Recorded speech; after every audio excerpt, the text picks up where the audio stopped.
দোয়ার দ্বারা আল্লাহ সুবহানাহু ওয়া তাআলা মানুষের ভাগ্যও পরিবর্তন করে দেন। পৃথিবী সৃষ্টির 50,000 বছর আগে মানুষের ভাগ্য লিপিবদ্ধ করা হয়ে গেছে।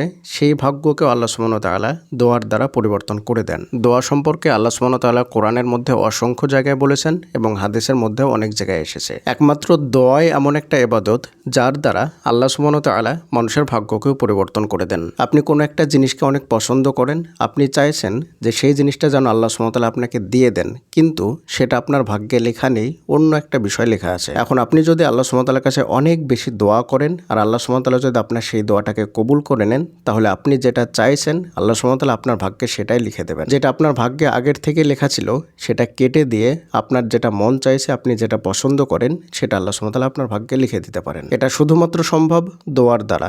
দোয়া ছাড়া আর অন্য কোনো মাধ্যম নেই মানুষের ভাগ্য পরিবর্তন করার। এবার বিষয় হলো, ভাগ্যের মতো তাকদীরের মতো এত বড় কঠিন একটা বিষয়কে যেহেতু আল্লাহ সুবহানাহু ওয়া তাআলা দোয়ার দ্বারা পরিবর্তন করে দিচ্ছেন, তাহলে অবশ্যই আমাদেরকে দোয়াটাও কিন্তু সেই মতো করতে হবে যেই মতো করলে ভাগ্য বা তাকদীর পরিবর্তন হয়। কিন্তু আমরা জানি না এই পাওয়ারফুল ইবাদত দোয়া কিভাবে করতে হয়, যার কারণে আমরা বছরের পর বছর ধরে দোয়া করে যাচ্ছি, তারপরেও আমাদের দোয়াও কবুল হচ্ছে না এবং আমাদের ভাগ্যও পরিবর্তন হচ্ছে না। আমাদেরকে প্রথমে দোয়া করা শিখতে হবে যেই দোয়ার দ্বারা ভাগ্য পরিবর্তন হয়। যদি আপনি দোয়া করা শিখে নেন, তাহলে হাত তোলার সাথে সাথেই আল্লাহ সুবহানাহু ওয়া তাআলা আপনার প্রত্যেকটা বিষয়কে কবুল করে নেবেন, প্রত্যেকটা দোয়াকেই কবুল করে নেবেন। যারা সত্যিকার অর্থে দোয়া করা শিখে নিয়েছে, তাদের প্রতিটা বিষয়ই তারা আল্লাহর কাছ থেকে চেয়ে নেন, হাত তুলেন আর সেটা তারা পেয়ে যান। আর এই ধরনের মানুষ খুবই কম সংখ্যক, কারণ দোয়ার যে মেন বিষয় সেটাই অনেকে বুঝতে পারেন না। যারা বুঝে নিয়েছেন তারা তাদের জীবনটাকে সুন্দর করে ফেলেছেন, সুন্দর করে গুছিয়ে নিয়েছেন। আর যারা বুঝতে পারেননি তারা হতাশার মধ্যে থেকে যান, তারা তাদের দোয়াটাকেও কবুল করাতে পারেন না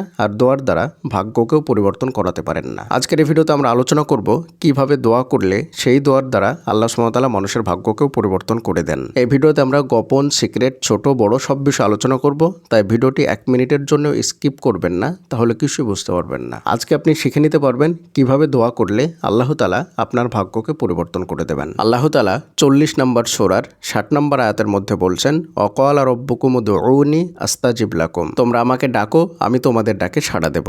এছাড়াও আল্লাহ তাআলা সূরা বাকারার 186 নম্বর আয়াতের মধ্যে বলছেন, ওয়াইজা সাআলাকা ইবাদি আন্নি ফাইন্নী করিব উজিবু দাওয়াতাদ দাঈ ইযা দাআন। আল্লাহ তাআলা রাসূলুল্লাহ সাল্লাল্লাহু আলাইহি ওয়াসাল্লামকে বলছেন, যখন আমার বান্দারা তোমাকে জিজ্ঞেস করে আমার সম্পর্কে, তখন তুমি আমার বান্দাদেরকে বলে দেবে, আমি আমার বান্দার নিকটেই থাকি, যখনই সে দোয়া করে বা আমাকে ডাকে তখনই আমি তার ডাকে সাড়া দেই বা তার দোয়া কবুল করে থাকি। হাদিসের মধ্যে এসেছে, লা ইরাদ্দুল কদরা ইল্লাদ দোয়া। এই হাদিসের অর্থ হলো, দোয়া ছাড়া মানুষের তাকদীর বা ভাগ্য কোনো কিছুই পরিবর্তন করতে পারে না। অন্য একটা হাদিসের মধ্যে এসেছে, আদ দোয়াও হুয়াল ইবাদা, অর্থাৎ দোয়াই হলো ইবাদত। কোরআনের আয়াতগুলো এবং হাদিস দ্বারা যেটা আমরা বুঝলাম সেটা হচ্ছে, আল্লাহ সুবহানাহু ওয়া তাআলা আমাদেরকে দোয়া করতে বলেছেন এবং তিনি নিজেই বলেছেন যে আমাদের দোয়া তিনি কবুল করবেন। এখন বিষয় হলো যে আমরা যে কোনো সময় দোয়া করলে কি আল্লাহ তাআলা আমাদের দোয়াকে কবুল করবেন, নাকি দোয়া কবুলের জন্য নির্দিষ্ট কোনো সময় আছে বা টাইম আছে। আমরা যখনই দোয়া করব আল্লাহ সুবহানাহু ওয়া তাআলা তখনই আমাদের দোয়াকে কবুল করবেন, কিন্তু দোয়া কবুলের জন্য স্পেশাল কিছু টাইমের কথা বলা হয়েছে হাদিসের মধ্যে, যেই সময়গুলোতে দোয়া করলে দোয়া কবুলের সম্ভাবনা অধিক গুণ বেড়ে যায়। তো চলুন আমরা সেই সময়গুলো কখন সেটা দেখে আসি। সেই সময়গুলোর বিষয়ে আমরা হাদিস থেকে দেখে আসব এবং পরপর আমরা সেই হাদিসগুলো আপনাদের সামনে তুলে ধরব। যেই সময়গুলোতে দোয়া কবুল হয় তার মধ্যে 7টি সময় অনেক গুরুত্বপূর্ণ এবং সুন্দর সময়, সেই 7টি সময়ের বিষয়ে আপনাদেরকে বলবো পরপর। হাদিসের মধ্যে রাসূলুল্লাহ সাল্লাল্লাহু আলাইহি ওয়াসাল্লাম বলেছেন, এই 7টি সময় দোয়া করলেই আল্লাহ তাআলা তার দোয়াকে কবুল করে নেন। 1 নম্বরে যে সময়টির বিষয় বলবো, যেই সময় দোয়া করলে আল্লাহ তাআলা কবুল করে নেন, চলুন আমরা হাদিস থেকে দেখে আসি। এই হাদিসের মধ্যে রাসূলুল্লাহ সাল্লাল্লাহু আলাইহি ওয়াসাল্লাম বলছেন, আকরাবু মা ইয়াকুনুল আবদু মির রাব্বিহি ওয়া হুয়া সাজিদুন ফাআকসিরুদ দুআ। এই হাদিসের অর্থ হলো, বান্দা তার রবের সবচেয়ে নিকটবর্তী হয় সিজদার অবস্থায়, তাই তোমরা এই সময় বেশি বেশি দোয়া করো। আমরা যখন সিজদা করি আল্লাহ তাআলাকে, তখন আমরা আল্লাহ তাআলার সবচেয়ে নিকটবর্তী হই, তাই এই সময় রাসূলুল্লাহ সাল্লাল্লাহু আলাইহি ওয়াসাল্লাম বেশি বেশি দোয়া করতে বলছেন। তাই যখন আপনি সালাতে সিজদা দেবেন তখনই সিজদারত অবস্থায় আল্লাহ তাআলার নিকটে দোয়া করবেন। তবে ফরজ সালাতের মধ্যে দোয়া করার বিষয়ে ইখতিলাফ আছে, তাই ফরজ সালাত বাদ দিয়ে যে কোনো সালাতের মধ্যেই আপনি সিজদাতে দোয়া করতে পারেন। 2 নম্বরে যে সময়টির কথা বলবো সেই সময়টি হচ্ছে আজান ও ইকামতের মধ্যবর্তী সময়। এই বিষয়ে রাসূলুল্লাহ সাল্লাল্লাহু আলাইহি ওয়াসাল্লাম হাদিসের মধ্যে বলছেন, আদ-দুআউ লা ইউরাদ্দু বাইনাল আযানি ওয়াল ইকামা। এই হাদিসের অর্থ হলো আজান ও একামতের মাঝের দোয়া ফিরিয়ে দেওয়া হয় না। অর্থাৎ মুয়াজ্জিন সাহেব যখন মসজিদে আজান দেন, সে আজানের পরে একামতের জন্য মাঝে কিছুটা সময় থাকে। আপনারা হয়তো আজান এবং একামত বিষয়টা বুঝতে পারছেন না। আজান তো অনেকেই বুঝতে পারবেন যে মসজিদে যখন আজান দেওয়া হয় সেটা আজান, কিন্তু একামতটা অনেকে বুঝতে পারবেন না। একামত মানে হলো যখন ফরজ সালাতে দাঁড়ানো হয়, তো দাঁড়ানোর আগে আজানের মতো করেই পড়া হয়। আজানও যেরকম, একামতও সেরকম, শুধু হাইয়া আলাস সলাহ হাইয়া আলাল ফালার পরে কদ কামাতিস সলাহ কদ কামাতিস সলাহ এটুকুই বাড়তি থাকে। তো আজানের পরে নামাজের ওয়াক্ত অনুযায়ী সময়টা ভিন্ন ভিন্ন থাকে, কখনো 30 মিনিট, কখনো 15 মিনিট, কখনো 20 মিনিট। যেমন ফজরের সময় জামাতে দাঁড়াতে বা একামত দিতে আজানের পরের সময় থাকে মোটামুটিভাবে 25 থেকে 30 মিনিট। যারা পুরুষ আছেন তারা বিষয়টা ভালোভাবে বুঝতে পারছেন, কিন্তু বোনেরা হয়তো বা বুঝতে পারছেন না। মানে আজান দেওয়া হয়ে গেল, তারপরে মানুষ সুন্দরভাবে ফ্রেশ হয়ে অজু করে মসজিদে গিয়ে জামাত ধরবে বা একামত হবে, এই মধ্যবর্তী সময় 30 মিনিট থাকে। আবার কোথাও কম বেশিও থাকতে পারে। জোহরের টাইমে মোটামুটিভাবে ওই 20 থেকে 25 মিনিট মতো থাকে, আসরের টাইমে তাই 15 থেকে 20 মিনিট, মাগরিবের টাইমে একটু কম থাকে, এবং এশার সময়ও ওই 15 থেকে 20 মিনিট মতো সময় থাকে। তো যখন আজান দিল, তো আজানের পরপরে আপনারা দোয়াটা করে ফেলবেন, কারণ আজানের পরপরে 5 মিনিট 10 মিনিটের মধ্যে যদি দোয়াটা করে ফেলেন তাহলে ইনশাআল্লাহ দোয়াটা কবুল হয়ে যাবে। একদম কম করে থাকলেও 5-10 মিনিট সময় তো থাকেই, তাই আপনি যদি 5-10 মিনিটের মধ্যে দোয়াটা করে ফেলেন তাহলে আশা করি ইনশাআল্লাহ আপনার দোয়াটা কবুল হয়ে যাবে। আর যারা ভাই আছেন মসজিদে সালাত আদায় করেন, তাদের জন্য তো বিষয়টা একদমই সহজ। আপনি আজানের পরে মসজিদে চলে যাবেন, সুন্দরভাবে 2 রাকাত সালাত আদায় করে নিলেন মসজিদে প্রবেশের, এরপর আপনি একামত পর্যন্ত ওই সময়টা বসে বসে দোয়া করবেন। যখন একামত দেওয়া হবে তখন আপনি জামাতে দাঁড়িয়ে যাবেন এবং জামাতে সালাত আদায় করে নিলেন। তারপরে 3 নম্বরে যে সময়টির বিষয় বলবো, যেই সময় দোয়া করলে আল্লাহ সুবহানাহু ওয়া তাআলা অবশ্যই কবুল করে নেন, সেই সময়টি হলো জুম্মার দিনের একটি বিশেষ সময়। এই বিষয়ে রাসূলুল্লাহ সাল্লাল্লাহু আলাইহি ওয়াসাল্লাম বলছেন, ফিহি সাআতুন লা ইউআফিকুহা আবদুম মুসলিমুন ওয়া হুয়া ইউসাল্লি ইয়াসআলুহুল্লাহু শাইআন ইল্লা আ'তাহু ইয়াহু। এই হাদিসের অর্থ হলো জুম্মার দিনে এমন একটি সময় আছে যখন বান্দা আল্লাহর কাছে যা চায় আল্লাহ তাকে তাই দিয়ে দেন। মানে যেটাই চাইবেন আল্লাহ তাআলা আপনাকে সেটাই দিয়ে দেবেন।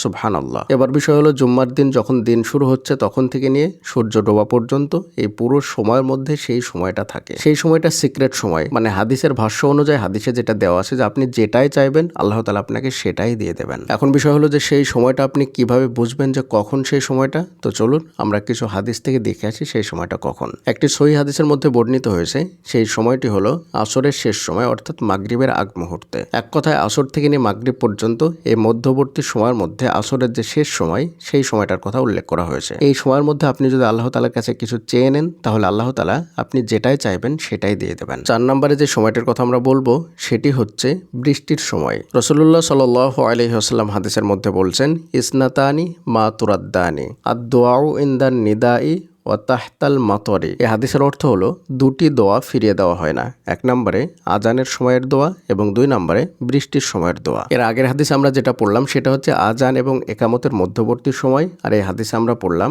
আজানের সময়, অর্থাৎ যখন আজান দেওয়া হয়। যখন মুয়াজ্জিন সাহেব মসজিদে আজান দিচ্ছেন আপনি তখন আজানের জবাব দিবেন এবং আজানের ফাঁকে ফাঁকে আপনি দোয়া করতে পারেন আপনার যেটা প্রয়োজন। আর যখন বৃষ্টি হয়, অর্থাৎ বৃষ্টির সময় যদি আপনি দোয়া করেন তাহলে আল্লাহ তাআলা সেই দোয়া ফিরিয়ে দেন না। এই বৃষ্টির সময় আপনি যে দোয়াই করবেন আল্লাহ তাআলা আপনার সেই দোয়াটি কবুল করে নেবেন।